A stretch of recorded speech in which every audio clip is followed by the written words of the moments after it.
Merci beaucoup, Sonia. C'était vraiment passionnant. Merci beaucoup pour votre exposé. Je vais poser la première question et puis ensuite je laisserai mes collègues euh, intervenir. Du coup, c'était vraiment juste pour rebondir sur ce que vous, sur finalement les dernières choses que vous avez dites, et notamment par rapport à la position du coup de Marc Guénaud. Parce que si j'ai bien compris, mais c'est peut-être, vous me corrigerez, du coup, la position qu'il défend lui, c'est quand finalement, il ne s'agit pas d'en rester à la tradition, enfin à la position traditionnelle selon laquelle l'animal est une chose et ça suffit pour voilà, mais non pas non plus d'aller jusqu'à l'idée selon laquelle l'animal serait titulaire de droits fondamentaux en tant que tel, mais ce serait une position finalement intermédiaire, c'est ça, où on utilise l'outil technique, comme vous avez dit, de la personnalité juridique pour lui, lui voir accorder un certain nombre de droit, mais en tant que personne juridique et pas en tant que sujet de droit. Est-ce que c'est bien ce que j'ai compris ou j'ai pas du tout compris parce que c'était une position que j'ai trouvée un petit peu complexe en fait. Euh, Alors, c'est ça, si ce n'est que, premièrement, il faut que vous mettiez, il faut que vous preniez sujet de droit donc sans S, hein. C'est-à-dire que pour Jean-Pierre Marguenot, l'animal est déjà un sujet de droit. mais au Il a singulier. une personne, mais ce n'est pas un sujet des droits fondamentaux. D'accord, c'est ça. C'est la subtilité. Et le deuxième bémol que je mettrais, c'est que je ne qualifierais pas cette position de position intermédiaire, puisque si vous utilisez ce qualificatif, c'est-à-dire que vous considérez qu'il y a des extrêmes et que d'un côté, l'extrême, ce serait l'animal chose, et de l'autre extrême, ce serait l'animal sujet des droits fondamentaux. Or, pourquoi est-ce que je pense que ça ne fonctionne pas, cette présentation? Pour deux raisons. D'abord parce que c'est une présentation qui peut donner l'impression qu'il y a d'un côté des personnes qui ne voudraient pas protéger, et de l'autre des personnes qui voudraient protéger excessivement.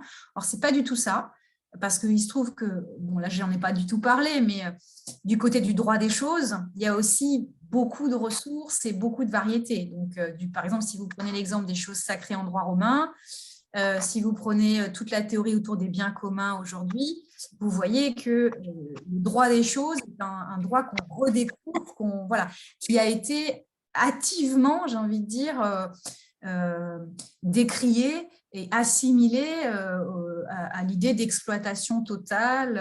Voilà. Bon. Bon, ça, c'est la première.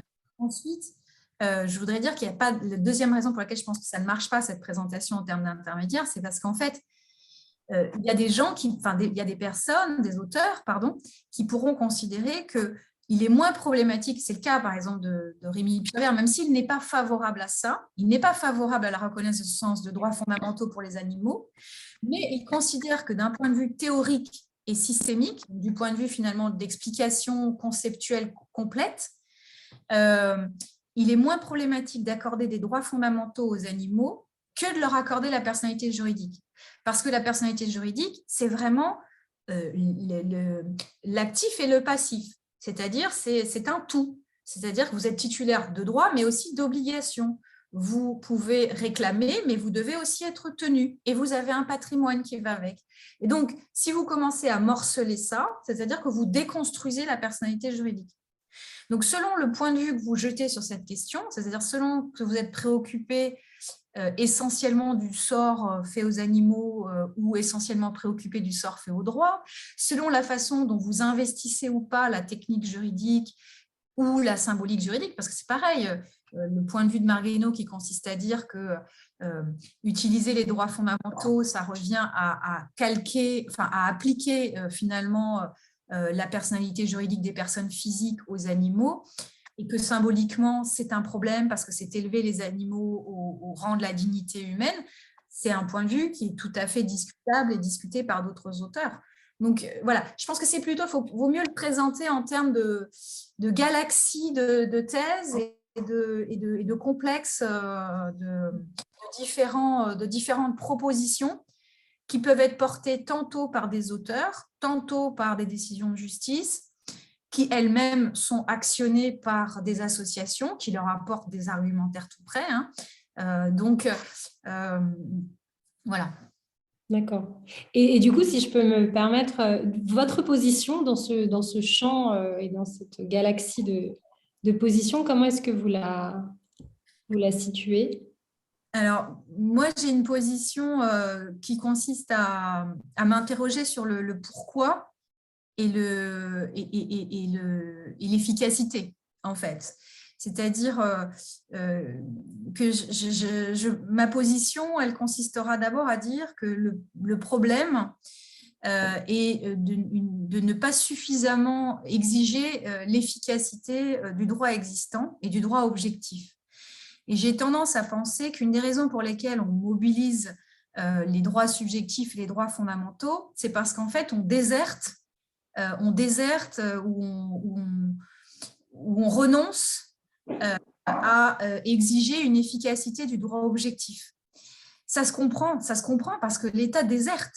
C'est-à-dire que l'État met de moins en moins d'inspecteurs, l'État met de moins en moins d'investissements, voilà.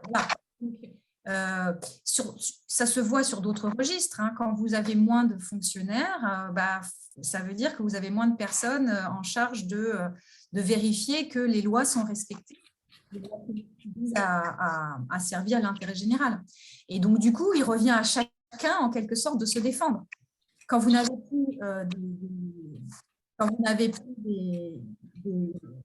des titulaires de l'autorité, des dépositaires de l'autorité qui vont être en charge de vérifier que le droit collectif, donc le droit objectif au sens d'ensemble de règles, mais le droit objectif, ça dépasse le droit collectif, parce que ça inclut aussi les droits qui sont conférés au sujet de droit.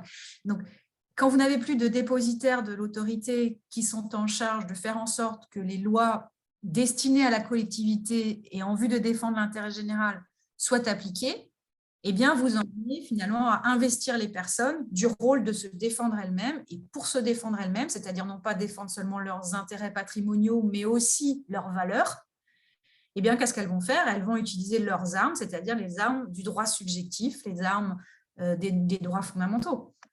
Et pour moi, c'est d'abord un symptôme de ce problème-là. Mais c'est le même pour l'environnement, par exemple. Je pense pas, j'aurais pas de mal en soi à imaginer qu'on puisse faire évoluer la personnalité juridique ou même à imaginer qu'on puisse...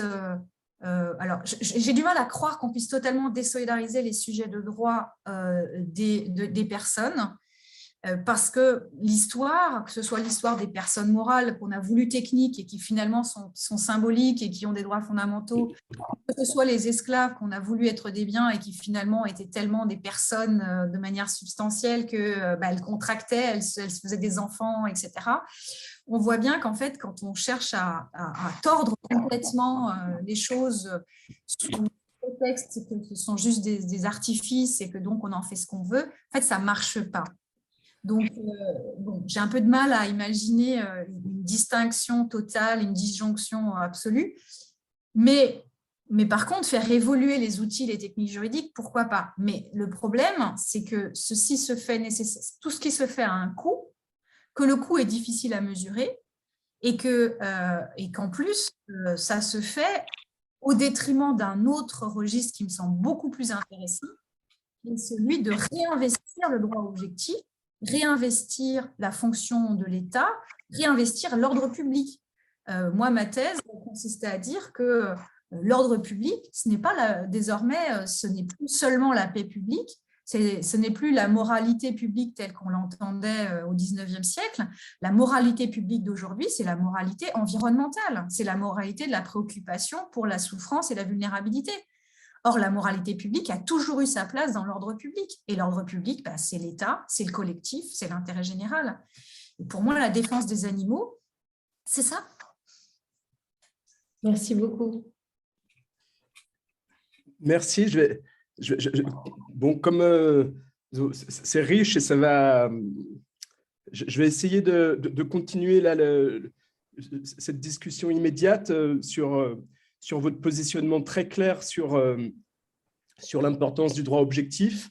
J'ai l'impression, en lisant votre texte, qu'il y a quand même une tension sur la place que vous donnez au droit par rapport à, comment dire, aux normes et aux normes symboliques. Vous dites d'un côté, il ne faut pas que le droit envahisse tout l'ordre du symbolique. Et puis de l'autre, vous vous inquiétez un petit peu de cette fragilisation, dévalorisation possible du droit que les défenseurs, par exemple, les associations non-human rights, par exemple, risqueraient de faire courir à travers des contentieux qui seraient peut-être mal ajustés. Alors, j'ai l'impression quand même qu'il y a effectivement l'appréhension du droit que vous avez, qui donne un primat sur le droit objectif, minore la place historique prise par le droit subjectif, pas simplement comme droit technique, mais comme droit symbolique reposant sur la spécificité des êtres humains en tant qu'êtres humains, ce que le droit objectif classique, en tout cas romain, prend beaucoup moins en charge. Vous l'avez dit, il peut y avoir des dieux dans le droit objectif romain, disons, des manières de classifier le monde qui est beaucoup moins centrée sur la personne humaine. Et donc, j'ai l'impression que cette question de la personne humaine et la manière dont le droit aujourd'hui permet de symboliser la personne humaine est un petit peu, comment dire, sous-apprécié par rapport à l'argument très fort que vous donnez sur le droit objectif comme finalement droit technique, hein, et renforcer la dimension technique de la personnalité. Et alors, pour continuer un petit peu peut-être mon objection, si on peut appeler ça une objection, c'est j'ai l'impression que vous donnez dans le même temps une place centrale à cette notion de personnalité juridique pour précisément faire tenir l'ordre juridique et l'ordre juridique du droit objectif, qu'il y aurait une unité très forte à préserver là. Et j'ai l'impression que cette unité, alors est-ce qu'elle était là à l'époque du droit objectif romain? Je ne sais pas. En tout cas, elle a été conquise au moment du développement des droits de l'homme, du droit subjectif, etc. Elle a été conquise sur la personne humaine.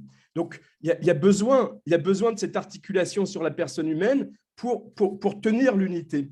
Et j'en profite pour aller directement à la troisième dimension de ma question par rapport à nos préoccupations sur la question de la capacité juridique et de la discussion, de la controverse autour de l'article 12 de la Convention de l'ONU sur les droits des personnes handicapées, avec en arrière-fond le débat, disons les positions notamment de Peter Singer que vous avez évoquées sur les comparaisons entre notamment les nouveau-nés et les singes, disons la capacité cognitive comme l'une des choses à reconnaître du côté de la personnalité juridique.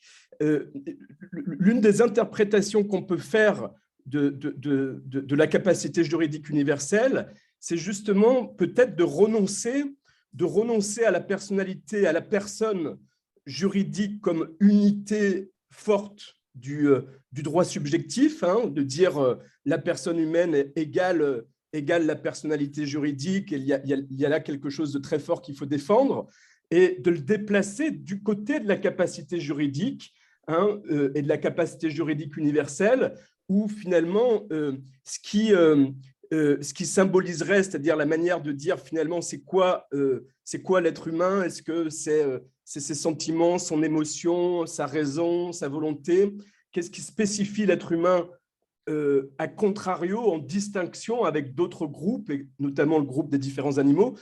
Cette spécificité, elle passerait non plus par la notion de personne, mais par la notion de capacité, ce qui, à mes yeux, peut-être est une anticipation du fait que la personnalité juridique n'est plus l'unité symbolique, hein, dans l'ordre juridique contemporain, autour quand même de l'importance des droits humains.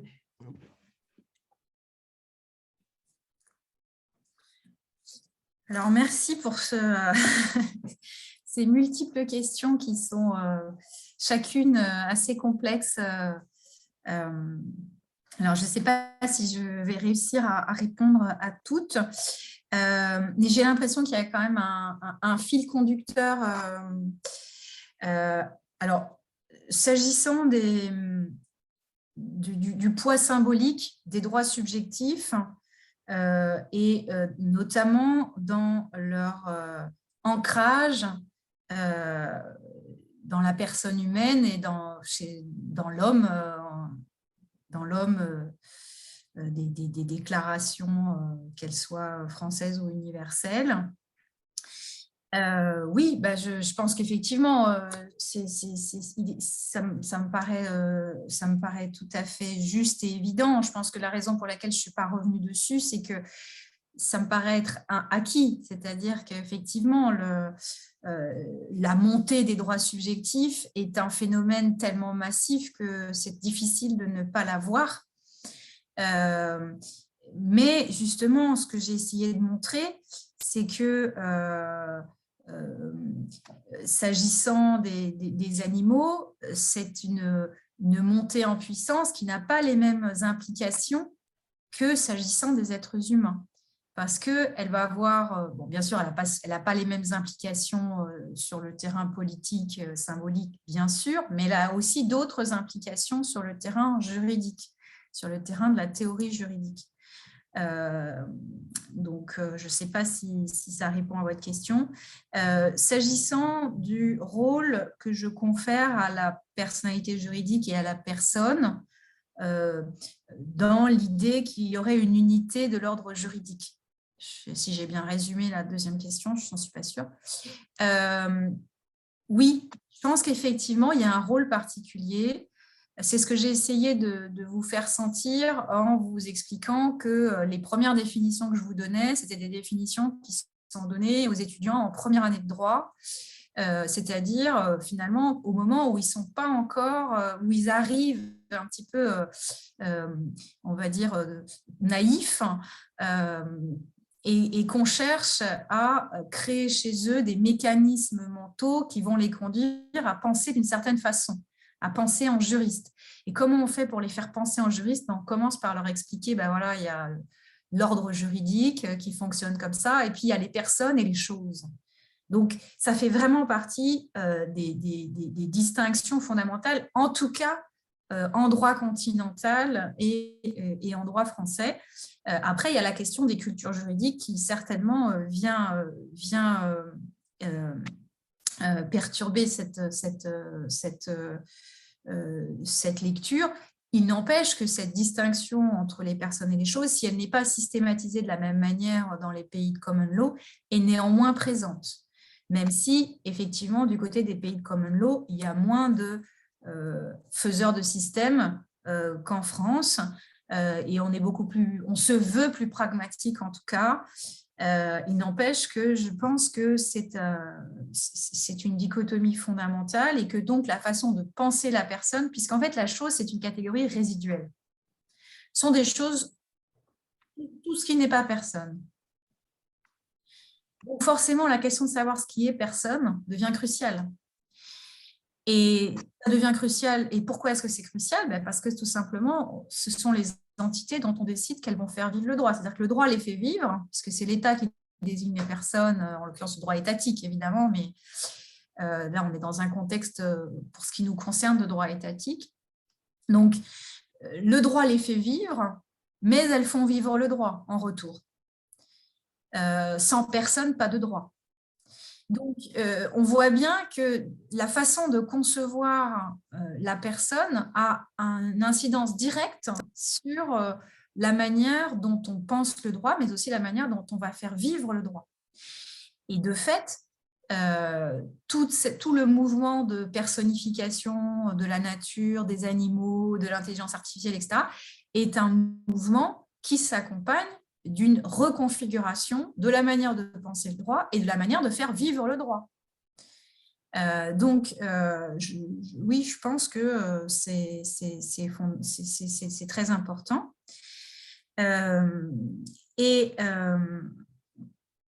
Sur la troisième remarque, je vous rejoins complètement sur l'idée qu'au fond, il y aurait ce glissement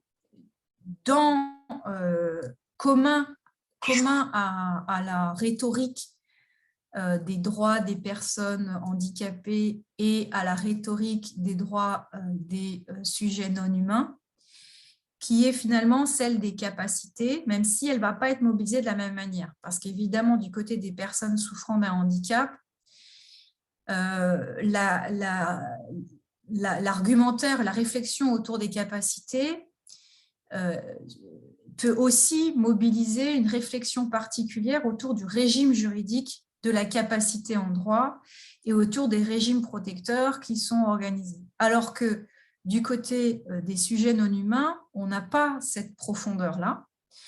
Donc, on va mobiliser la question des capacités essentiellement sur le registre soit physique, soit neurophysiologique, éventuellement psychique.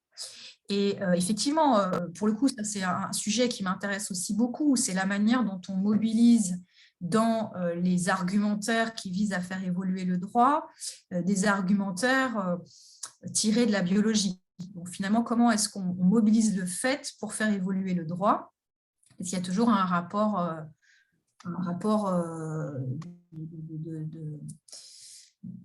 de tension, parce qu'effectivement, il y a des fictions en droit, mais il y a toujours quand même des allers-retours entre le fait et le droit, parce qu'une fiction qui s'éloigne trop de la réalité, il y a un moment où ça ne tient plus.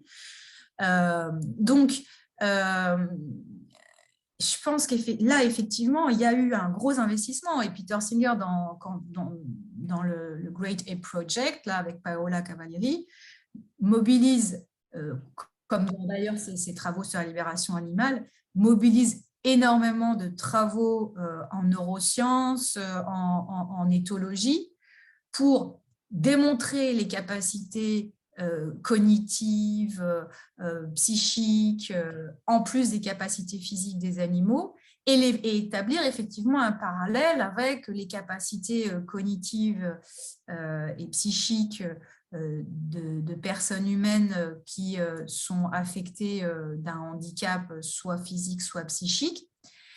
Et pourquoi ce détour est important? Parce que le détour par les sciences du vivant est un détour qui met tout sur le même plan, en fait. Quand vous vous mettez à parler, synapses, quand vous vous mettez à parler résolution de problèmes du type trouver une expérience en sciences cognitives, c'est une résolution de problèmes. Donc, vous pouvez mettre sur le même plan un chimpanzé et un enfant pour voir lequel va résoudre plus vite le problème. Parce que vous êtes dans une logique purement descriptive de réalisation d'une tâche et de… voilà. Et évidemment, en droit, on n'a pas du tout les mêmes enjeux puisqu'on est dans un contexte social, culturel, anthropologique tout à fait différent. Et donc, la question de la qualité humaine de la personne ne va pas du tout résonner de la même manière si vous êtes dans un contexte d'expérimentation en sciences cognitives ou si vous êtes dans un contexte d'organisation de la vie sociale. Et c'est aussi ce qui, je pense, est ici le dernier point en réponse. Vous dites, oui, être humain, l'être humain, la référence à l'être humain est fondamentale par rapport aux droits subjectifs. Oui, mais pas seulement. Mon opinion, c'est que l'être humain, il est au cœur du droit objectif. Le droit, c'est un discours et un système symbolique créé par les êtres humains pour les êtres humains. Et c'était la diapositive sur laquelle je n'ai pas pu m'attarder de Yann Thomas, mais qui disait qu'au fond, on peut dire si on veut que ce sont des sujets de droit, mais la raison pour laquelle on dit que ce sont des sujets de droit, c'est parce que des humains l'ont décidé, et ils l'ont décidé parce qu'ils pensent que c'est la meilleure manière de faire en sorte que d'autres êtres humains se comportent d'une manière conforme à ce qu'ils estiment être les valeurs humaines. Donc, tout ça part des humains et y revient, hein, que ce soit du droit subjectif ou des droits objectifs.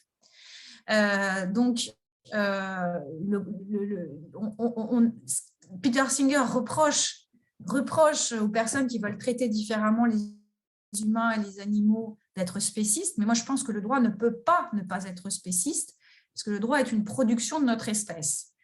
Nous sommes les seuls à avoir besoin du droit, et les éléphants d'Afrique se moquent bien du fait que nous ayons besoin de dire qu'ils sont des personnes ou qu'ils sont protégés par des lois pour cesser de les exterminer. Pour eux, seul compte le résultat. Et éventuellement, bien sûr, ils peuvent avoir des interactions avec nous. Moi, je suis prête à dire qu'ils ont une vie psychique qui nous échappe largement, mais qui est très riche. Mais pour autant, que nous ayons besoin d'en passer par des qualifications, des lois, des juges, pour faire en sorte que d'autres êtres humains se comportent d'une manière qui nous paraît être véritablement humaine, je pense que ça n'a pas d'importance pour eux, et en ce sens, ce ne seront jamais des acteurs du droit.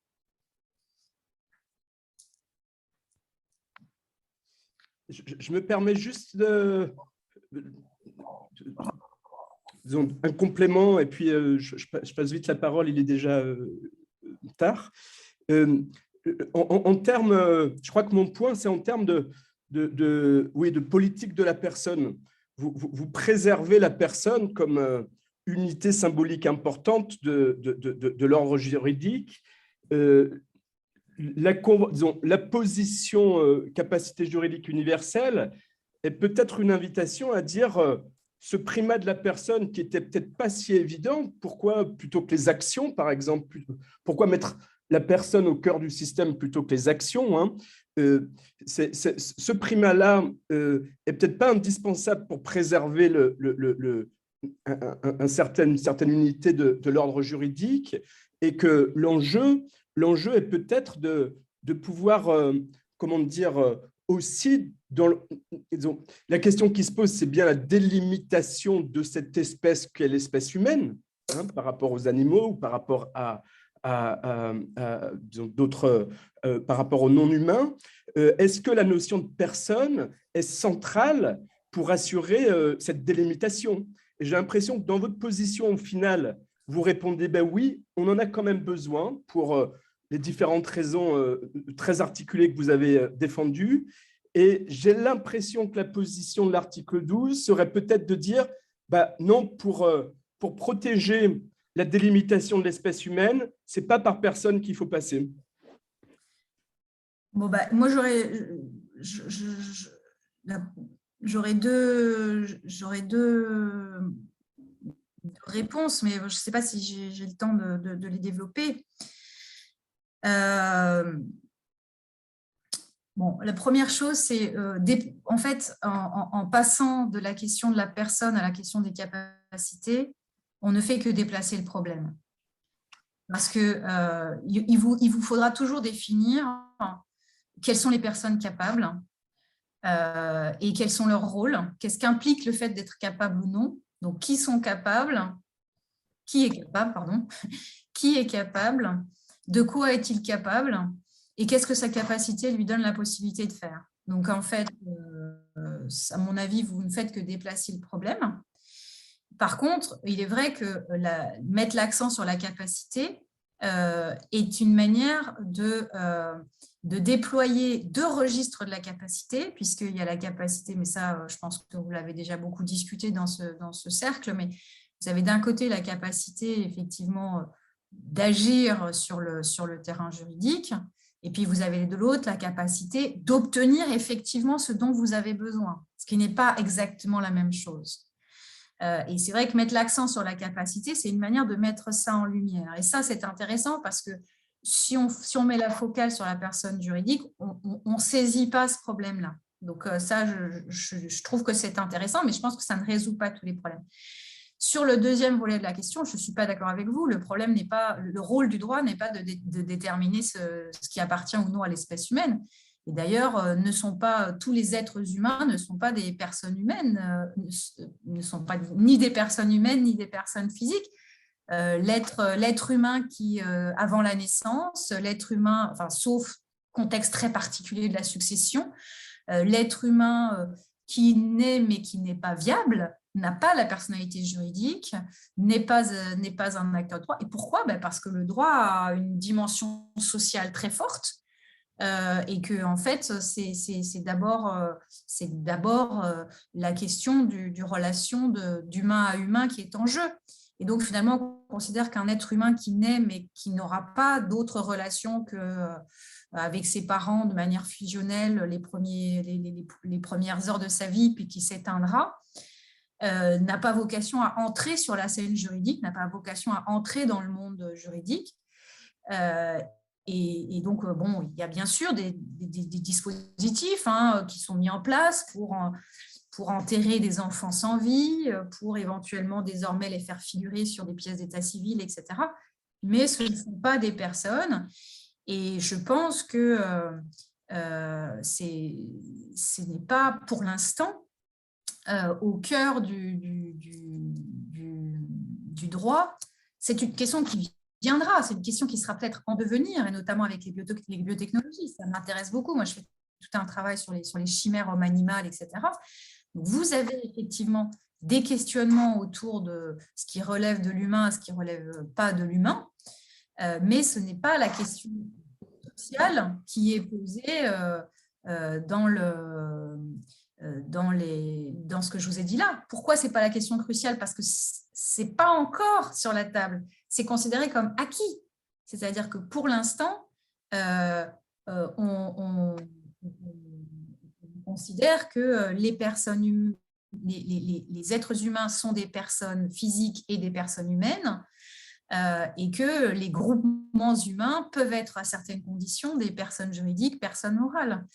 Mais pour l'instant, effectivement, et même les décisions de justice qui reconnaissent, par exemple, une rivière ou un écosystème comme des sujets de droit, le font en relation directe avec des intérêts humains, en relation directe avec l'exploitation, enfin la possibilité pour certaines populations autochtones de rester sur certains territoires, etc.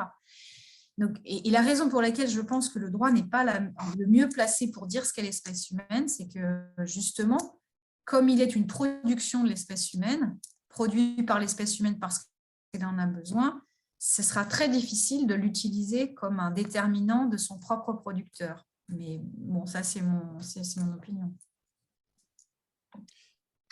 Merci. Paul?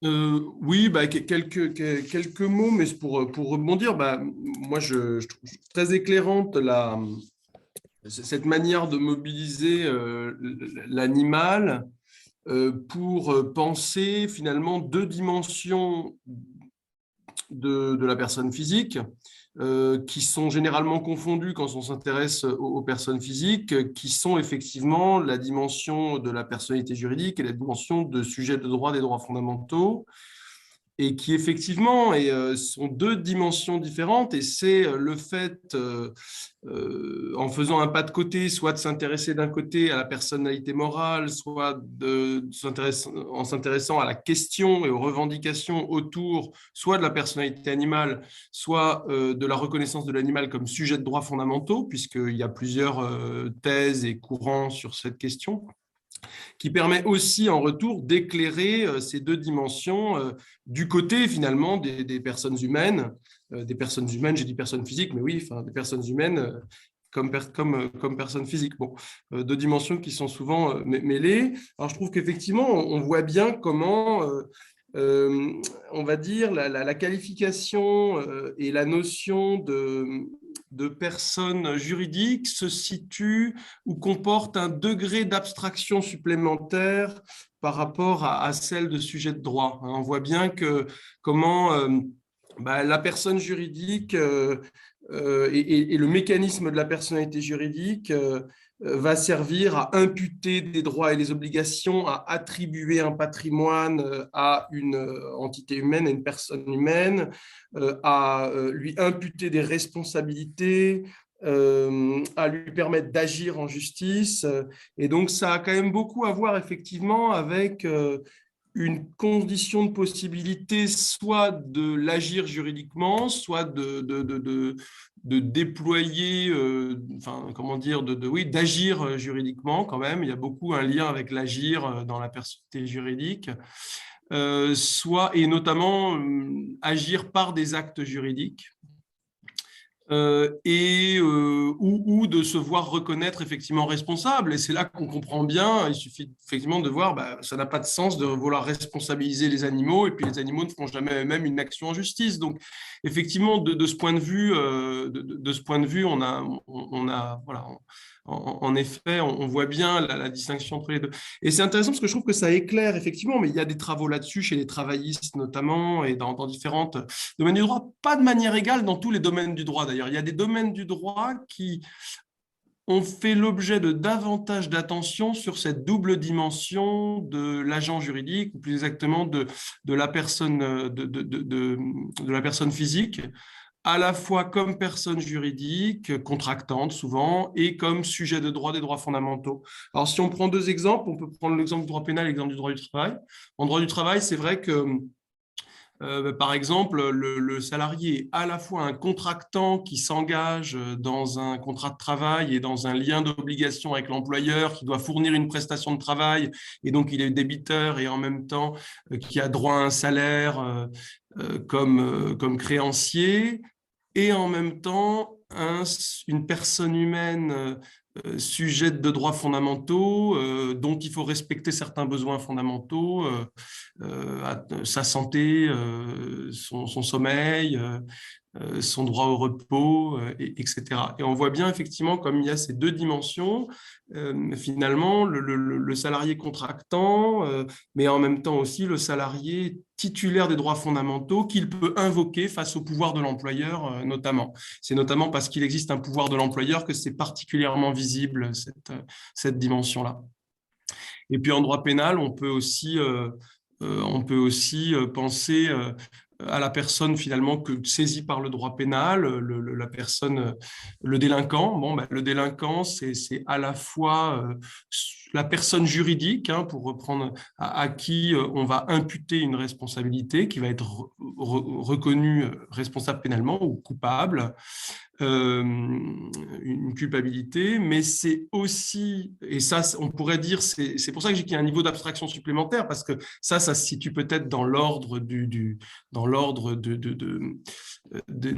normes, et dans l'ordre d'un certain degré d'abstraction, en tout cas dans l'ordre des actes juridiques, on pourrait dire dans l'ordonnancement juridique, et puis en même temps, le délinquant, ça va être celui qui va avoir des droits de la défense dans le cadre de la procédure pénale, et puis aussi des droits fondamentaux relatifs à ses conditions de détention. Voilà. Donc on voit bien comment il y a ces différentes dimensions, elles ne sont pas sans lien, mais elles sont quand même un peu effectivement différentes selon qu'il s'agit d'imputer des obligations, de permettre une capacité d'agir. Voilà. Et puis finalement, ce qui est intéressant, c'est de voir que la personne humaine, c'est celle qui peut elle-même agir en justice en tant que personne juridique pour défendre ses droits fondamentaux dont elle est titulaire en tant que sujet de droit. Voilà. Et donc, on voit bien comment, effectivement, il y a ces deux dimensions, mais comment c'est plus difficile de les distinguer, de les distinguer. Et comment l'animal, saisir ça par l'animal, effectivement, ce questionnement par l'animal permet d'éclairer ces deux dimensions qui restent, pour beaucoup de juristes, mêlées et même indissociées. Et je pense, en fait, alors je ne sais pas, peut-être que je suis naïf, mais je pense qu'elles sont indissociées, pas forcément toujours ou pas forcément souvent volontairement. Je pense qu'on en reste à ce qu'on apprend effectivement en première année. La personne et le sujet de droit, c'est synonyme.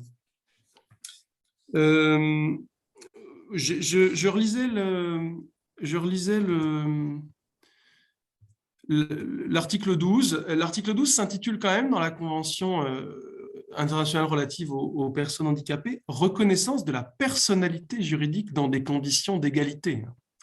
Alors, le dans des conditions d'égalité est particulièrement important, mais c'est reconnaissance de la personnalité juridique dans des conditions d'égalité. Premièrement, dans cet article 12, les États parties réaffirment que les personnes handicapées ont droit à la reconnaissance en tout lieu de leur personnalité juridique, C'est quand même ça le premier alinéa. Ensuite, les États parties reconnaissent que les personnes handicapées jouissent de la capacité juridique dans tous les domaines sur la base de l'égalité avec les autres. Troisièmement, les États parties prennent des mesures appropriées pour donner aux personnes handicapées accès à l'accompagnement dont elles peuvent avoir besoin pour exercer leur capacité juridique. Bon. Donc, on voit bien qu'il y a quand même les deux dans l'article 12, pour rebondir sur ce que tu disais, Benoît. Il y a quand même les deux. Et c'est vrai que quel est l'enjeu de l'article 12 ? En fait, c'est la question que j'ai envie de poser aussi. Quel est l'enjeu de l'article 12 ? Est-ce que justement, qui semble, je ne sais pas comment dire, prendre la forme de droits fondamentaux ? Alors, est-ce que ce sont des droits fondamentaux spéciaux, c'est-à-dire les droits fondamentaux spécifiques aux personnes handicapées ? Hein, on sait qu'il y a pas beaucoup de travaux là-dessus, mais il y a cette question qu'on peut poser existe-t-il des droits fondamentaux spéciaux ? Par exemple, le droit à l'accessibilité. C'est un droit qui existe dans des conventions de rang droit fondamental et qui alors, tout dépend comment on entend droits fondamentaux, sous le sens formel et substantiel, mais le droit à l'accessibilité, c'est un droit fondamental qui a été reconnu propre et qui est propre quand même à la question du handicap. Voilà. C'est intéressant que dans cette convention internationale, on fasse de la personnalité juridique l'objet d'un droit fondamental. Hein, le droit à la personnalité juridique, justement, le droit à la pleine capacité juridique. Mais justement, ce que je trouve très intéressant, c'est que en fait, on est beaucoup sur... il y a une revendication, justement, sur cette capacité d'agir juridiquement, sur cette capacité, pas seulement juridiquement, mais quand même, la contestation des régimes de tutelle qui restreignent la capacité et qui restreignent la capacité, l'aptitude à agir juridiquement, à passer des actes juridiques librement. Voilà. Donc, est-ce qu'au fond, cet article 12, est-ce que son enjeu il est du côté de la personne juridique ? Alors oui, on l'affirme, voilà, beaucoup du côté de la capacité, mais au fond la capacité qui est un attribut de la personnalité juridique. Hein, ça a beaucoup à voir avec la capacité juridique. Donc effectivement, là, le cheval de bataille, il est plus sur la personne juridique et un de ses attributs importants, la capacité, en utilisant en invoquant justement ces droits, en faisant de la personnalité et de la capacité l'objet de droits fondamentaux.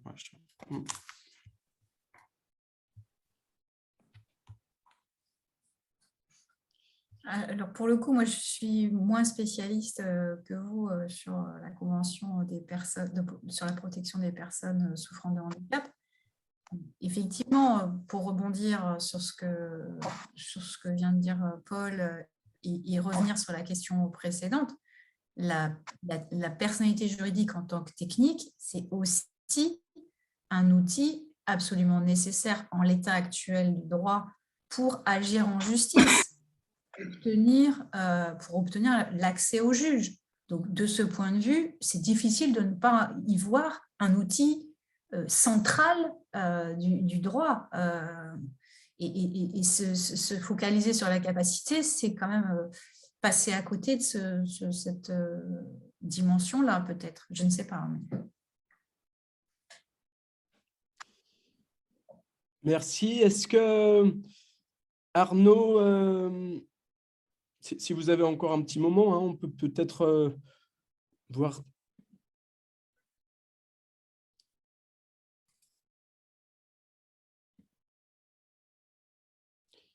Il n'y a pas d'autres...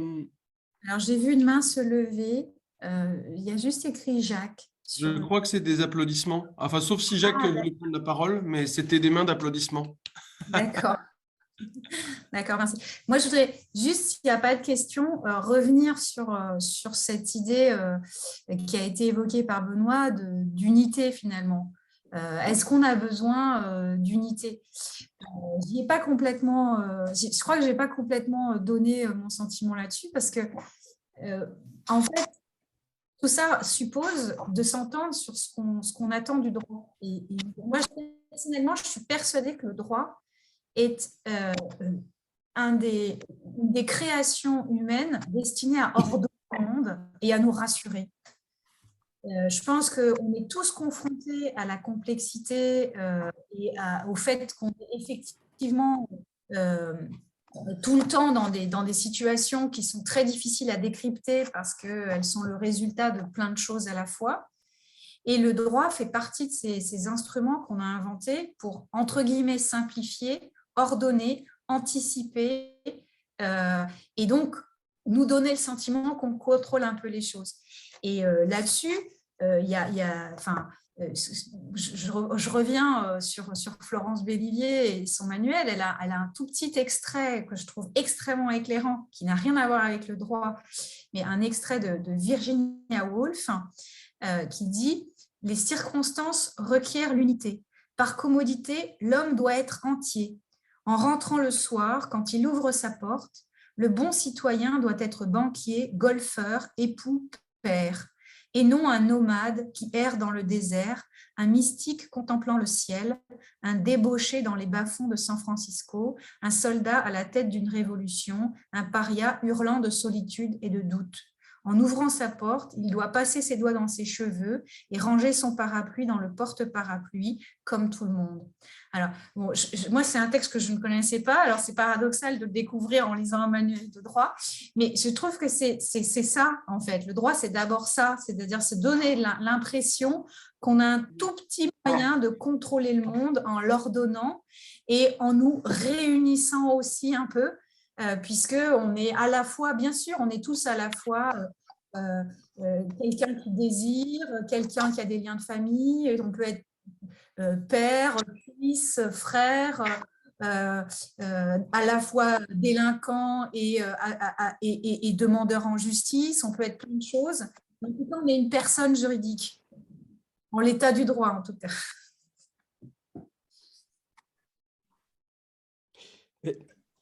Est-ce qu'il n'y a quand même pas un moment, disons, merci, disons, est-ce que, en vis-à-vis de cette question comme de la sécurisation et de la mise en ordre, mais de la sécurisation, je crois que c'est ça qui est premier, effectivement, hein, est-ce qu'il n'y a pas quand même aussi au cœur du droit, en tout cas du droit moderne, quelque chose qui est articulé à la souveraineté et vous insistiez quand même beaucoup là-dessus, c'est quand même du lien entre les hommes et la manière quand même dont ce lien, on en fait du pouvoir et du pouvoir plus ou moins justifié sur l'autre. Et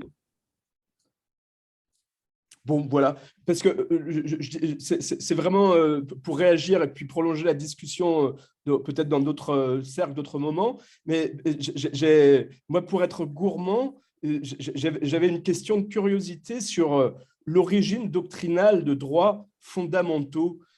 C'est quand que ça arrive, cette histoire de fondamentalité des droits, disons, voilà, parce que ça a une place importante quand même là dans l'argument et puis dans les discussions juridiques et pas seulement aujourd'hui. Alors là, c'est une question qui est très difficile, à laquelle je n'ai pas de réponse clé en main, donc il faudrait faire une recherche d'histoire du droit un peu fouillée. Et c'est une réponse qui est d'autant plus difficile qu'en réalité, derrière cet intitulé, on renvoie à des choses assez variées. C'est-à-dire que des textes vont évoquer les droits naturels et inaliénables, d'autres vont évoquer les libertés publiques, d'autres vont… Et désormais, vous l'avez dit tout à l'heure, on évoque les droits humains, c'est-à-dire que il y a à la fois la question de savoir, quand on pose la question à partir de quand, il faudrait pouvoir dire à partir de quand, qui a dit quoi en voulant dire quoi. Parce que je pense qu'on n'aura pas la même réponse si on s'intéresse aux auteurs, aux thèses, aux articles, aux commentateurs. Si on s'intéresse aux textes des conventions internationales, textes éventuellement constitutionnels nationaux, ou si on s'intéresse aux décisions de justice, déjà, on n'aura pas la même réponse, pas forcément la même date, pas forcément la même signification. Et puis, la question que vous posez en réalité, c'est aussi la question de la fondamentalité, sous-entendu, pourquoi est-ce qu'on les a qualifiés de fondamentaux et du coup, qu'est-ce qui est fondamental et qu'est-ce qui ne l'est pas. Et ça ne va pas forcément nous amener à la même date, hein, parce que parfois, on utilise un vocable sans forcément l'investir. Et puis, ça ne va pas forcément nous amener à la même conclusion, parce qu'il y a des personnes comme moi qui mobilisent le concept parce que droit de l'homme, on voit bien que s'agissant des animaux, on tique assez vite, appliquer les droits de l'homme aux animaux, alors qu'appliquer les droits fondamentaux, on comprend un peu mieux, parce qu'effectivement, on met le doigt sur qu'est-ce qui est fondamental, c'est pouvoir exister, pouvoir continuer à exister. Donc, j'ai besoin qu'on ne me blesse pas, j'ai besoin qu'on me donne à manger, ou qu'on me laisse un accès, plutôt, qu'on me laisse un accès à la nourriture, à l'hydratation, etc. Donc, il y a des personnes, comme Diane Roman, que vous connaissez bien, qui prônent le concept de droits humains tel qu'il est développé par certaines associations notamment, avec tantôt l'enjeu, on va dire, de les femmes contre les hommes, donc les droits de l'homme, en fait, c'est du patriarcat qui sous couvert de préoccupations pour les faibles, en fait, c'est d'abord de la reproduction du patriarcat, mais il y a aussi, Diane Roman dit que c'est pas seulement ça, elle dit que c'est aussi une manière de décrire autre chose, qu'en fait, il y avait d'abord les droits naturels, puis les droits fondamentaux, les libertés publiques, et maintenant, il faut parler de droits humains, parce qu'en fait, on se dirige vers autre chose, et notamment avec cette ouverture vers de nouveaux titulaires, ou vers cette ouverture vers de nouveaux champs, vers de nouvelles conquêtes des droits. Donc, je pense que votre question, elle est à la fois intéressante et en même temps complètement piégeuse. De la même manière, il y a des gens qui vont distinguer les droits fondamentaux des libertés publiques en disant les libertés publiques, en fait, ça consiste simplement à éviter que l'État ne contraigne l'individu. Donc, finalement, on va créer une sphère d'autonomie protégée. Alors que les droits fondamentaux vont plutôt viser à obtenir de l'État qu'il réalise ses droits. Bon, il y a différentes manières d'investir le concept et du coup, la question à partir de quand, elle est très difficile à affronter. Et je pense que ce qui est plus important, c'est de se demander pourquoi on utilise ce concept et à quoi est-ce qu'on renvoie. Et voilà. Merci beaucoup. Alors, je manque la parole. Oui, Jacques, vas-y si... Oui, parce que tu vois, sous ma main, le jeune homme, la cruise, il fait voir vous. Non, c'est pas fait voir vous. Oui, deux trucs, deux pour moi à demander. J'ai entendu pour les animaux, pour les chiens, tout ça, automatiquement, si j'ai bien compris, les chiens n'ont pas le droit de vivre si nous on décide. C'est moi, le mot d'ici, c'est moi j'ai compris ça. C'est que être handicap, si on va dire les gens handicapés et fait une grosse bêtise ou quoi, on va pas te juger normalement comme tout le monde. Quand c'est un handicapé mental ou quoi, les gens là, on va les juger à part. C'est pas normal parce qu'automatiquement, si on est capable, parce qu'on est handicapé, si on est capable de faire une bêtise, on est capable de se faire juger normalement avec un avocat, un juge, tout ça. Mais si on ne comprend pas, peut-être on met un avocat pour nous aider. Et ça, c'est important. Et parce qu'on est, on est humain. Et pour les animaux, moi je trouve les animaux le droit de vivre que tout le monde va dire. Les chiens, ou non, pourquoi ça n'arrive pas à comprendre pourquoi les hommes ont le droit de décider pour nous les handicapés ou pour les chiens. Mais pour quand on dit les femmes, on va dire, c'est tout nouveau, on va dire les femmes ont le droit à des trucs.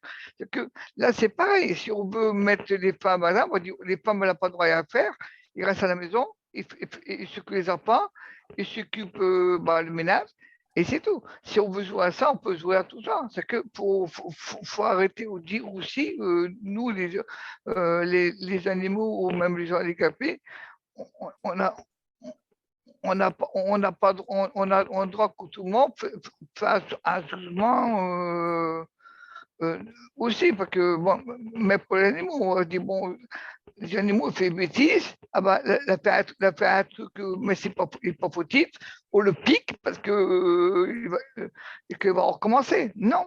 C'est que si les gens étaient capables de s'occuper des animaux, bah, pour les gros chiens, pas pour les petits, pour les gros chiens, bah, on ne va plus piquer les animaux, les pitbulls ou quoi, ou n'importe quelle race, les voleurs ou quoi. C'est ça, c'est important. C'est que, à un moment donné, il faut agresser les humains, pas les animaux. Et ça, c'est. Voilà ce que je voulais dire. En tout cas, bon, j'ai compris presque un petit peu tout, parce qu'il y a comme un handicap mental, et comment je trouve c'est intéressant. Merci beaucoup, Jacques. Je pense qu'en plus, vous pointez une question importante qui est celle de la vulnérabilité, en fait. La vulnérabilité des personnes et des animaux, pour le coup, c'est un point commun. C'est-à-dire quand on se retrouve en situation de dépendre des autres pour pouvoir accéder à ce dont on a besoin, c'est vraiment une préoccupation centrale. Qu'on soit un animal ou qu'on soit un humain, pour le coup, c'est commun. La différence, c'est que Jacques, vous pouvez vous adresser à nous avec vos mots, avec votre capacité d'expression, et on peut essayer de comprendre ce dont vous avez besoin. Et puis surtout, vous êtes notre frère, notre fils, notre père. Enfin, en tout cas, vous êtes forcément le fils de quelqu'un. Et ça change beaucoup de choses du point de vue du droit. Mais par contre, la vulnérabilité, ça c'est vraiment une question très importante qui fait du commun, qui est en commun entre les hommes et les animaux, parce que c'est parce que les animaux sont devenus très vulnérables qu'on s'est mis à se poser la question de comment les protéger et éventuellement pourquoi en faire des sujets de droit. Parce que si on en était encore à lutter contre les bêtes sauvages qui venaient dans nos poulaillers, etc., on ne se poserait pas du tout ces questions dans les mêmes termes, en fait. J'ai une dernière question, Sonia. Est-ce que vous jugez le mouvement justement en faveur ou de la personnification animale ou de la reconnaissance animale comme sujet de droit comme étant potentiellement dangereux, c'est-à-dire, et notamment avec l'argument qui est parfois dénoncé, étendre excessivement le sujet de droit ou la personnalité juridique, en fait, ça va de pair avec une forme de dévalorisation aussi de l'être humain. Est-ce que, bon, alors la question peut se poser pour l'extension à d'autres entités comme la nature, les fleuves, enfin, ce qui a été évoqué dans ta présentation. Mais est-ce que, au-delà du fait que ce ne serait pas opportun ni cohérent, est-ce que vous y voyez quelque chose de dangereux ?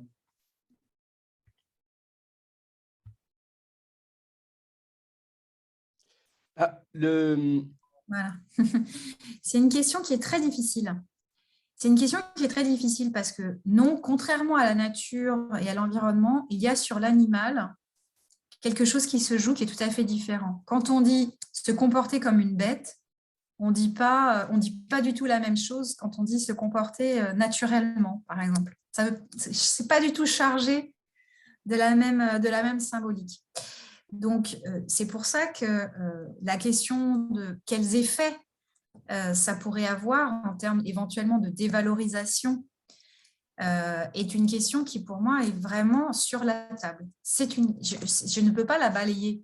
Je ne peux pas dire ce n'est évidemment pas dangereux parce que ce n'est que de la technique. Je pense que non. Là, on parle d'un concept qui mobilise un mot, en l'occurrence le mot de personne, vis-à-vis d'entités dont une bonne part de notre humanité est construite par opposition à ce qu'on pense être le comportement de la brute, de la bête, de l'animal. Donc, là-dessus, il y a un enjeu qui dépasse le droit, qui est celui de la compréhension qu'on peut avoir. Et moi, je l'ai beaucoup rencontré quand je travaille, par exemple, sur le concept de bien-être animal. Et maintenant, ça devient presque banal. Tout le monde me dit, mais oui, bien sûr, sans généralement comprendre quelle est la spécificité du concept juridique par rapport au concept de protection ou d'autres concepts. Mais au tout début, comme je travaillais aussi sur la santé humaine, les gens, quand je leur disais que je travaillais dessus, réagissaient très mal en disant « Mais pourquoi se préoccupe-t-on du bien-être des animaux alors qu'il y a tant de gens qui souffrent ?» Et du coup, ça me fait réfléchir parce qu'à titre personnel, je n'aurais pas de problème. Je pense qu'en soi, ce n'est pas dangereux. Mais dans notre société actuelle, qui n'est pas la société de paix et de bienveillance universelle qu'on pourrait espérer, oui, il y a toujours ce risque-là, même si le fait qu'il existe désormais des partis animalistes, même si le fait que les médias relayent cette thématique, même si le fait que les petites gens, les personnes qui sont en difficulté, quand je dis petites gens, c'est peut-être une expression maladroite, mais pour moi, c'est une expression très tendre, c'est-à-dire les personnes qui sont en grande difficulté sociale, économique ou d'un autre registre, investissent affectivement très fortement les animaux. Pour une personne seule, son animal, c'est vraiment son compagnon. Donc, je pense qu'en ce sens-là, pour ces personnes-là, ce ne serait pas un bouleversement de considérer que leur animal est un sujet de droit. Mais le problème, c'est que la société, évidemment, n'est pas composée que de gens bienveillants ou que de gens qui considèrent qu'on gagne toujours à être généreux. Donc, c'est pour ça que, oui, il est possible qu'il y ait un danger. Pour autant, les personnes que je connais qui portent ces thèses-là sont généralement des personnes assez généreuses. Bon, j'ai un petit souci quand même avec Peter Singer et son argumentation qui me paraît à la fois fallacieuse à bien des égards et dangereuse à d'autres, mais aussi pour des raisons méthodologiques et épistémologiques. Mais par contre, toutes les personnes avec qui j'ai pu discuter, qui proposaient de faire des animaux des sujets de droit, étaient des personnes qui, par ailleurs, étaient bienveillantes à l'égard des personnes humaines et donc vis-à-vis desquelles on ne pouvait pas développer spontanément un soupçon enfin, voilà, je ne partage pas du tout, par exemple, le point de vue qui a pu être développé à d'autres époques par un certain philosophe médiatique sur l'assimilation entre écologisme et nazisme, par exemple. Une remarque en passant ou peut-être en terminant, mais il me semble que les termes de brute, en tout cas de monstre, c'est sûr, sont des termes qui appartenaient au livre des personnes dans le droit civil disons, d'Oma 18e, quoi, jusqu'au 18e avant. Et la disparition de ces catégories, de la catégorie générale de personnes, et la manière dont vous en parlez là, je trouve ça vraiment intéressant quand même sur les processus d'humanisation à l'œuvre dans la production des catégories juridiques, quoi. Oui, il y a même des travaux en histoire du droit. Tout à l'heure, quand j'ai répondu sur l'espèce humaine, j'étais un peu vite parce qu'il faudrait qu'on fasse toute une séance dessus. C'est très vaste comme sujet. Et oui, il y avait des travaux, mais qui étaient… Pourquoi est-ce que ça demanderait du temps? C'est parce qu'en fait, ça date d'une époque où le mystique avait une grande place aussi. C'est-à-dire que souvent, on traitait sur le même registre la perspective d'une femme qui coucherait avec un animal, qui procréerait avec un animal, et la perspective d'une femme qui procréerait avec le diable. C'était sur le même registre. De la même manière, on n'a pas parlé des procès d'animaux aujourd'hui, mais les procès d'animaux sont essentiellement des procès qui ont des logiques très particulières, soit des logiques d'excommunication, des criquets, donc c'est des procès de droit de droit religieux, de droit canon, davantage que des procès de droit civil. Et puis quand ce sont des procès de droit pénal, c'est des procès, ce sont des théâtres, ce sont des mises en théâtre du procès. Donc ce n'est pas du tout une utilisation classique du droit. Mais il y a tout ça, effectivement, dans notre rapport aux animaux et dans notre façon de mobiliser le droit pour les qualifier, les faire rentrer dans des catégories, etc. Il y a quelque chose qui se joue autour de l'idée que être humain, c'est d'abord se distinguer, soit se distinguer des animaux, quand on n'assume pas la dimension du genre animal, soit se distinguer au sein des animaux quand on considère que nous sommes des animaux particuliers. Est-ce que je peux poser une question? Bien Oui, sûr, bien sûr. allez-y. Moi, sur le plan de la personne en rapport avec le droit, vis-à-vis du droit, moi, je suis une personne. Mais une entreprise, vis-à-vis du droit, c'est une personne morale. Et j'aimerais savoir comment se fait-il que on parle de la moralité de la personne, mais qu'en réalité, je ne suis vis-à-vis du droit qu'une personne, alors qu'une entreprise est une personne morale. Je trouve ça étonnant de qualifier une entreprise avec un terme de moralité. Oui, c'est très étrange. Le vocabulaire du droit est très étrange parce qu'il va dire que vous êtes une personne physique pour faire référence à non pas votre corps, qui est pourtant Mon animalité.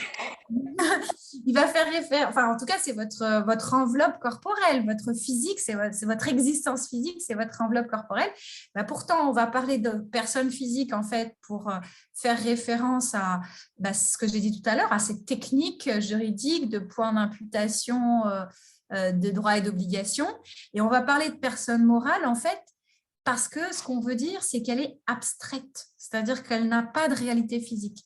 Donc, en fait, c'est dans ce sens-là. Voilà, l'expression personne morale a été construite par opposition à l'expression personne physique. On voulait dire, il y a d'un côté les êtres humains qui ont une réalité physique, et de l'autre, il y a les groupements humains qui ont un intérêt commun qui est distinct de l'ensemble des intérêts particuliers. Ce qu'on comprend tous, par exemple, si vous prenez l'exemple de la famille, l'intérêt de la famille peut être différent de l'intérêt des membres de la famille pris individuellement. Bon, il se trouve que la famille n'a pas de personnalité juridique, mais on comprend que le groupement commun peut avoir un intérêt différent que les intérêts individuels qui composent des différents membres qui composent le groupe. Mais cet intérêt distinct, si on décide de lui donner une autonomie juridique, on va dire que c'est une personne, mais morale, parce que c'est juste une création, intellectuelle qui consiste à dire on va faire comme si c'était une personne, parce qu'on va permettre à cet intérêt d'être représenté en justice, comme s'il y avait une entité distincte des membres qui y constituent. Pourtant, la justice peut me juger, moi, personne, comme quelqu'un d'étant amoral. Alors, la justice se prononce rarement sur la moralité, sauf en matière pénale. Voilà. Enfin, il fut un temps où, en matière civile, la moralité était très importante. Parce qu'effectivement, on appréciait notamment dans le champ, par exemple, pour apprécier la manière dont se comportait une femme, mais c'était l'époque où effectivement les femmes n'avaient pas les mêmes droits que les hommes, hein, donc c'était encore une autre perspective. Mais bon, en matière civile, on pouvait effectivement apprécier la moralité dans certaines circonstances. Maintenant, c'est essentiellement dans le champ pénal que ça se fait encore, ou bien peut-être quand même dans le champ des biotechnologies, où de plus en plus, notamment en matière de droit des brevets, on n'y pense pas toujours, mais en matière de droit des brevets, il y a toute une réflexion sur ce qui est moral et ce qui est immoral. Voilà. Moi qui travaille sur les animaux, par exemple, est-ce qu'il est moral de faire souffrir des animaux pour développer une invention consistant à essayer de faire repousser les cheveux quand on a une calvitie? Eh bien, l'Office européen des brevets avait dit non, parce qu'en droit des brevets, figurez-vous que les inventions qui sont contraires à la morale et à l'ordre public ne peuvent pas être brevetées. Même dans ce droit qui paraît pourtant très économique, la morale a toute sa place. Pourtant, les animaux de laboratoire sont à différents titres exclus des problèmes qu'on peut leur causer pour un but, mettons, de fabriquer un médicament ou quelque chose de cet ordre-là. Les animaux de laboratoire, les chercheurs en laboratoire ne sont pas accusés de brutalité envers les animaux en ce sens-là. Eh bien, ça dépend. Ça dépend. Alors, c'est vrai qu'en principe, il y a toujours, et c'est pour ça que c'est toujours un peu paradoxal de parler des animaux comme sujet de droit fondamentaux, quand en réalité, on s'aperçoit qu'on continue à l'utiliser pour faire des tests de toxicité sur les produits du quotidien ou qu'on continue à faire des expérimentations sur eux dans des conditions qui sont extrêmement, même physiquement difficiles à accepter quand on voit des vidéos comme ça. Parce qu'effectivement, on continue à être tous très spécistes, c'est-à-dire à privilégier l'intérêt de l'espèce humaine sur l'intérêt des autres espèces et sur l'intérêt des individus humains sur les intérêts des autres individus non humains.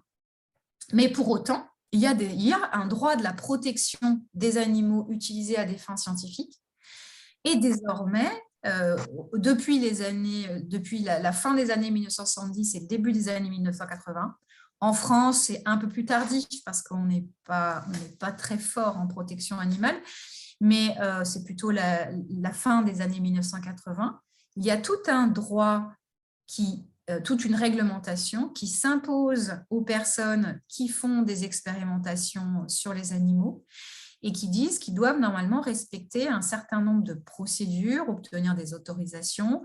Et à l'occasion de ces autorisations, il y a des vérifications qui sont censées être faites, avec notamment la vérification, et désormais c'est aussi du droit européen, la vérification notamment, par exemple, de la proportionnalité entre le nombre d'animaux utilisés et les résultats qu'on cherche à obtenir d'un point de vue scientifique, entre l'espèce qu'on va utiliser et la scientificité, enfin le modèle, sélection du modèle animal, et la scientificité de l'hypothèse qui est formulée au soutien de l'expérimentation. Et ça aboutit, dans la directive de 2010 européenne, à ce que, par exemple, les grands singes soient considérés en principe comme exclus des processus expérimentaux. Donc, par exemple, un scientifique qui déciderait de faire de l'expérimentation animale sur un chimpanzé sans entrer, alors c'est toujours pareil, il y a les principes et puis il y a les exceptions, mais sans entrer, mais là en l'occurrence les exceptions sont quand même assez bien circonscrites, sans entrer dans les exceptions, eh bien, serait susceptible d'être attrait en justice et d'être condamné. La difficulté, c'est que la plupart des expérimentations ne se faisaient pas sur les grands singes, mais vous avez encore des primates qui ne sont pas des grands singes. La difficulté, c'est que pour pouvoir condamner, il faut pouvoir prouver et que l'accès se fait difficilement. Et c'est pour ça que les associations développent de plus en plus des stratégies d'illégalité, c'est-à-dire de films. On a vu ça aussi dans les abattoirs, de films dans les lieux inaccessibles pour porter sur la scène publique la non-application, le non-respect des textes qui normalement devraient être vérifiés, contrôlés, respectés. Est-ce qu'il y a une jurisprudence sur les condamnations de gens qui n'ont pas respecté ces règlements? Non, il y a très peu, il y a très peu de Il n'y en décisions. a pas, il y en a. On n'entend jamais parler de ça. Non, il y a Le droit applique certains concepts qui, en fait, dans la société, ne sont pas là. Est-ce que le droit est en retard sur la société? Non, je ne dirais pas ça. Je dirais que nous avons la passion des discours et nous intéressons peu à leur effectivité. Et moi, on m'invite beaucoup pour parler de la personne sujet de droit. On m'invite rarement pour parler de tous les textes qui ne sont pas accompagnés d'une possibilité concrète de sanction. Voilà. Bon, Merci beaucoup, Sonia Desmoulins. merci. Très intéressant. Merci à ceux qui ont, disons, tous les participants et à vos questions. La prochaine séance, elle aura lieu le 20 mai 2002 entre 10h et midi. Et on recevra Claire Etchegaray, qui est philosophe à l'Université Paris-Ouest Nanterre, sur une communication qui s'intitulera « Directive anticipée et déficience cognitive en fin de vie ».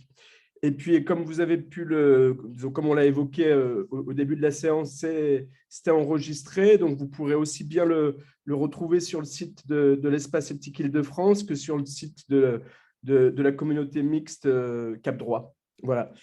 Merci encore beaucoup, Sonia. Et Merci. Puis, bon week-end aux uns et aux autres.